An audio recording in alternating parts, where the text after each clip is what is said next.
অর্জুন তাঁর কোন পুত্রকে সবচেয়ে বেশি ভালোবাসতেন?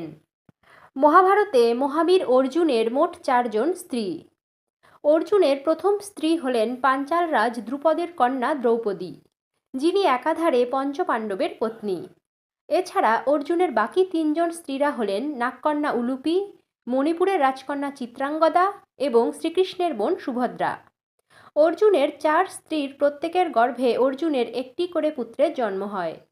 দ্রৌপদীর গর্ভস্থ অর্জুন পুত্র হলেন শ্রুতকর্মা। উলুপি এবং অর্জুনের একমাত্র পুত্র হলেন ইরাবণ। চিত্রাঙ্গদার গর্ভে জন্ম হয় অর্জুন পুত্র বভ্রুবাহনের। অর্জুন ও সুভদ্রার একমাত্র পুত্র হলেন অভিমন্যু।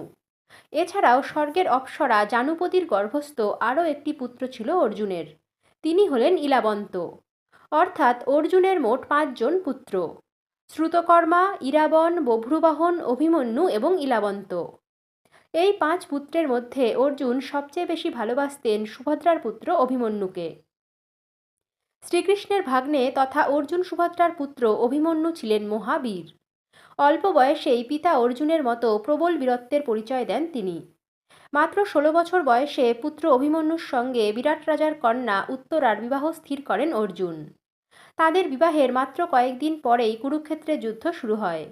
অভিমন্যু কুরুক্ষেত্র যুদ্ধে অংশগ্রহণ করে প্রচণ্ড বীরত্বের পরিচয় দেন এবং শেষ পর্যন্ত যুদ্ধক্ষেত্রে 7 মহারথীর হাতে অন্যায় যুদ্ধে নিহত হন।